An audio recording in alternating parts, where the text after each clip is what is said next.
I think it's very, very important to discover what is silence.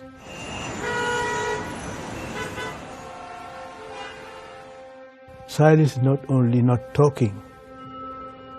Silence is more deeper, because the great noise is inside ourselves. Ladies and gentlemen, our wonderful students, dear friends, I'm delighted to welcome you to this evening's talk by a very special guest. Even in our churches, there is too much noise. So it's not a place where we can encounter God silently. Silence makes man more similar to God, because God, I said, is silence.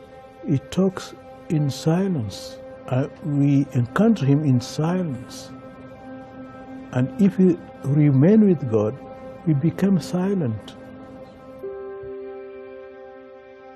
What makes the Cardinal's insights most pointed, authentic, and valuable is that they were shaped not just in the face of the indifference, skepticism, and ridicule that religious believers all too often encounter in secular society, but also in the teeth of the far more sinister and formidable opposition offered in his youth by a Marxist dictatorship in his native Guinea.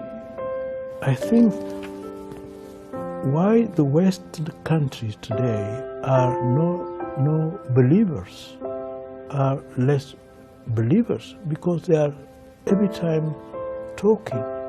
They know no silence, and the face is going down. Silence is really the moment where I construct myself as a human being related to God. And without God and without silence, we are lost. What are we doing here?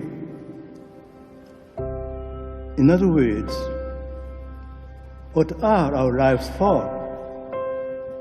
What kind of people are we called to be? The Western society seems to be lost, because when we are cut from God, we are lost. It's like a tree without roots. It's like a river without the fountains. God is our fountains. If we are cut from God, we are lost. And God is silent.